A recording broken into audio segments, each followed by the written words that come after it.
Hello বন্ধুরা, আমাদের আজকের গল্পটি সম্পূর্ণ ভিন্ন রকমের। যদিও এ ব্যাপারে আমি আপনাদেরকে আগেই কিছু বলছি না। আশা করি আপনারা গল্পটি দেখলে অন্যরকম কিছু ছোঁয়া পাবেন এবং হয়তোবা এই গল্প থেকে আমরা কিছু হলেও শিখতে পারবো। এই গল্পটি আমাদেরই লেখা। আশা করছি আপনারা সবাই লাইক, কমেন্ট, শেয়ার এবং সাবস্ক্রাইব করে আমাদের পাশেই থাকবেন। তার সঙ্গে আপনাদেরকে ধন্যবাদ এবং ভালোবাসা জানিয়ে শুরু করছি আমাদের আজকের পর্ব।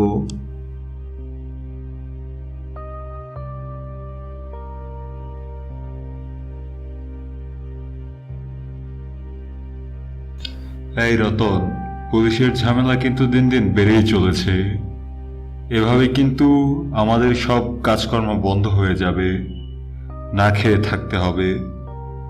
খুব দ্রুত আরো একটা বড় ধরনের ব্যবস্থা নিতে হবে। একটা অফিসারকে তো শেষ করে দিলি, কিন্তু তারপরেও তো ওদের ঝামেলা থেকে মুক্ত হতে পারছি না রে। তুমি চাপ নিও না গুরু, আমি সামলে নেব। একটাকে যদি মেরে ফেলতে পারি, বাকিগুলোকেও খুব একটা দেরি হবে না। তবে এর মধ্যে যদি এরা বেশি বাড়াবাড়ি করে, তাহলে আমরা ঝামেলায় পড়ে যাব। আমাদের অনেক টাকা লস হয়ে যাবে। এটাই হলো সবচেয়ে বড় সমস্যা। হ্যাঁ রে রতন, আমিও সেটাই ভাবছি। আর শোন, ওই যে অফিসারকে যে মেরে ফেলেছিলি, ওর দেহটা কোথায় আছে? ওটা কিন্তু সাবধানে রাখিস। এই মুহূর্তে ওর দেহ কোথাও ফেলাও যাবে না, আর কিছু করাও যাবে না। কারণ ওটা যদি কোনোভাবে আবার থানা পুলিশের হাতে পড়ে, তাহলে আমাদের ওপর আরো জুলুম শুরু হয়ে যাবে। ওদের নিরাপত্তা আরো বেড়ে যাবে, আমাদের লসের সংখ্যাটাও আরো বেশি বেড়ে যাবে। অর্থাৎ মনে রাখিস। ঠিক বলেছো গুরু। আচ্ছা, এটা নিয়ে তোমাকে ভাবতে হবে না। ওই লাশটার আইনশৃঙ্খলা বাহিনীর হাতে আমি পড়তে দিচ্ছি না। তুমি নিশ্চিন্তে থাকো।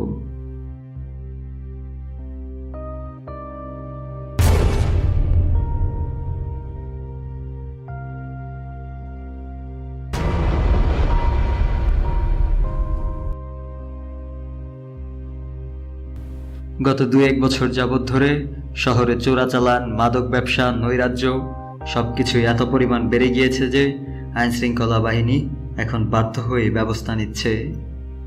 তবে যারা এসব দুর্নীতির সঙ্গে জড়িত, তারাও কিন্তু বসে নেই। তারাও নিজেদের কাজ চালিয়ে যাচ্ছে। ইতিমধ্যেই এই থানার একজন অফিসারকে খুঁজে পাওয়া যাচ্ছে না।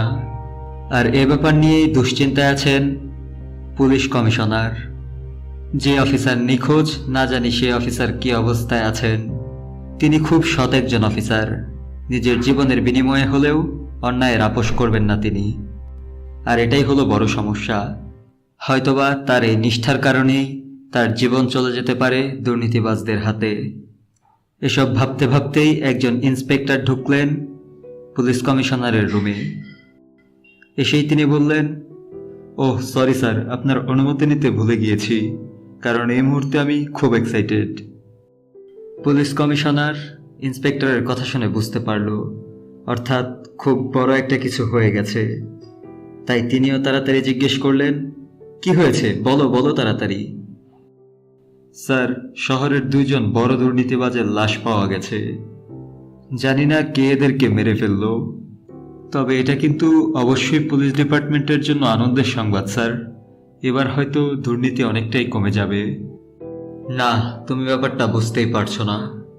তুমি যে কথাটা বলেছ সেটা হয়তো কিছুটা ঠিক আছে, কিন্তু তারপরেও তুমি ভেবে দেখো, এমন যদি হয় এদেরকে আরো কোনো বড় দুর্নীতিবাজ হত্যা করেছে, তারপর কি হবে?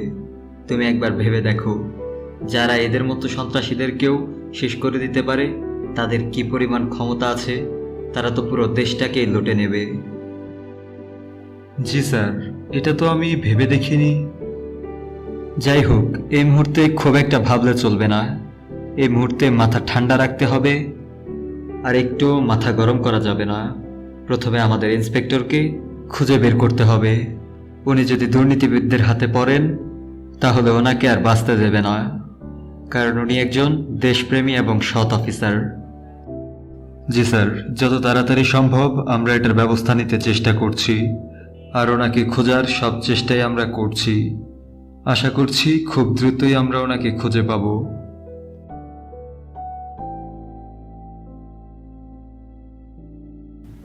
সারাদিন শহর জুড়ে পুলিশের গাড়ি দিয়ে টহল চলল, তার সঙ্গে হেলিকপ্টার টহলও চলল। মূলত এখন টার্গেট হলো আগে অফিসারকে খুঁজে বের করা। অফিসারকে খুঁজে বের করার জন্য পুলিশ বাহিনী অনেক কাজই করল, এমনকি এখনও করে যাচ্ছে। তবে এখনো পর্যন্ত অফিসারকে খুঁজে পাওয়ার কোনো সম্ভাবনাই দেখতে পায়নি তারা। এভাবে কেটে গেল আরো 2 দিন। এই শোন, একটা দোকানও বাদ দিবি না। 1 টাকা চাঁদা যেন কম না হয়। আমরা যা নির্ধারণ করে দেব সেটাই দিতে হবে।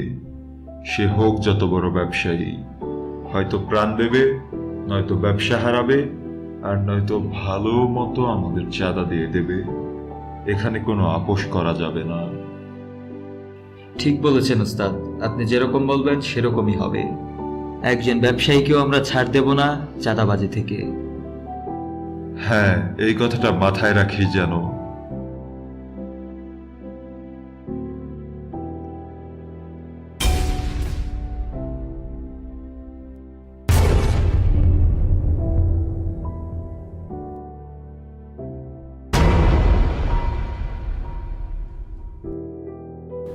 তবে এখনো পর্যন্ত অফিসারকে খুঁজে বের করতে না পারলেও আবারও একটা সংবাদ এসে হাজির হলো। শহরের অন্যতম চাঁদাবাজ, যার নেতৃত্বে শহরের অধিকাংশ চাঁদাবাজি হয়ে থাকে, তার মৃতদেহ পাওয়া গেছে, আর সেটাও থানার সামনে। ইন্সপেক্টর এবং পুলিশ কমিশনার দুজনেই হতভম্ব। এগুলো কি হচ্ছে? কার এত সাহস হত্যা করে থানার সামনে লাশ ফেলে যায়? এমন সময় ইন্সপেক্টর বললেন, স্যার, একটা জিনিস ভেবে দেখেছেন কি? শহরে কয়েকদিনের মধ্যে কিন্তু তেমন কোনো অপ্রীতিকর ঘটনা ঘটেনি, শুধু এই চাঁদাবাজ দুর্নীতিবিদদের মৃত্যু বাদে। তাহলে কি কোনো দেশপ্রেমিক এই কাজগুলো করছে? যেহেতু আমরা এ ব্যাপারে খুব একটা কিছু করতে পারছি না, তাই হয়তো দেশপ্রেমিক কোনো একজন নিজেই দায়িত্ব নিয়ে নিয়েছে। তুমি ভুল বলনি। তবে ব্যাপারটা হচ্ছে, সাধারণ কেউ চাইলেও এদেরকে মারতে পারবে না। অর্থাৎ যেই এর পেছনে আছে তার হাতও অনেক বড়। তবে সে দেশপ্রেমিক হোক আর যেই হোক, সে অবশ্যই অপরাধী, কেননা আইন সে নিজের হাতে তুলে নিচ্ছে। তাই তাকে যদি ধরা যায় তাহলে তাকেও বিচারের আওতায় আনা হবে। কিন্তু স্যার, এই কয়েকদিন যাবৎ যাদের মৃত্যু হয়েছে তাতে কিন্তু শহরবাসী অনেকটাই আনন্দিত, কেননা এরা ছিল শহরের ত্রাস। তাই যে সব কাজ করছে তার সম্পর্কে কিন্তু শহরবাসীর ধারণা যথেষ্ট ইতিবাচক।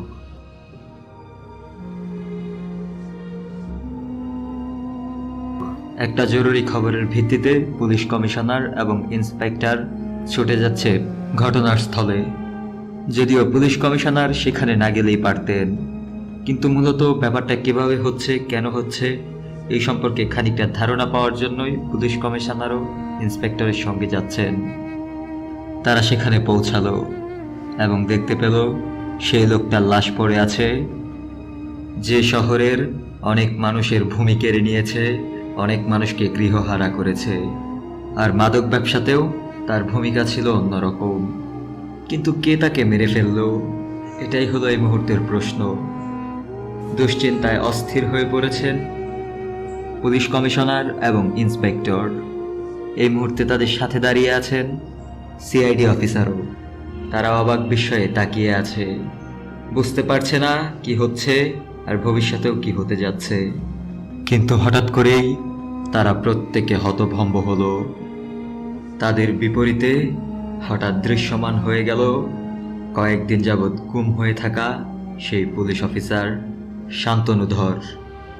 এই ঘটনা দেখে তারা প্রত্যেকে হতভম্ব হয়ে গেল এবং ভয়ে তাদের গলা শুকিয়ে গেল।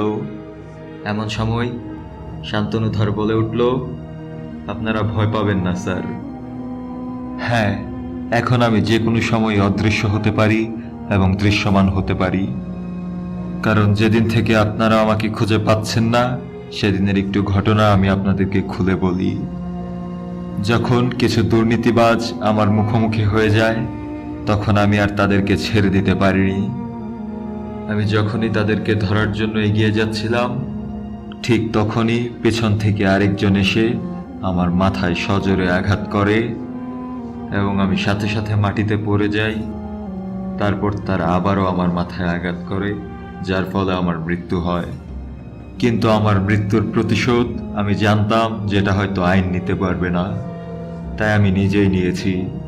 তার সঙ্গে আমার এই শহরের মানুষদেরকে যারা জুলুম করত, নির্যাতন করত, তাদের বিচারও আমি নিজ হাতে করেছি। হয়তো জীবিত থাকতে আমি তা পারিনি, কিন্তু এখন ঠিকই করেছি। এই যে খুনগুলো হয়েছে সেগুলো আমি করেছি স্যার, আর এই মুহূর্তে আমাকে বিচারের আওতায় নেওয়ারও ক্ষমতা কারো নেই। আর হ্যাঁ, অবশ্যই শুনে রাখুন, আমার লাশটা আপনারা পেয়ে যাবেন ওই দুর্নীতিবাজদের ডেরার পেছনে একটা বক্সের মধ্যে। চলি স্যার, ভালো থাকবেন এবং দেশকে যতটা পারুন দুর্নীতিমুক্ত রাখবেন, এটাই আপনাদের কাছে আমার অনুরোধ। কথাটা বলেই আবারও হাওয়ায় মিলিয়ে গেলেন শান্তনুধর, অর্থাৎ সেই মৃত দেশপ্রেমী পুলিশ অফিসার।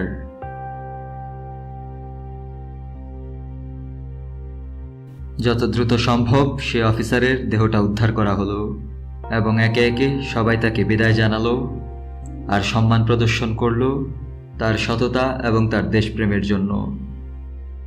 অতঃপর শহর অনেকটাই শান্তিপূর্ণ হয়ে গেল, চাঁদাবাজি কমে গেল এবং থেমে গেল সব ধরনের নৈরাজ্য।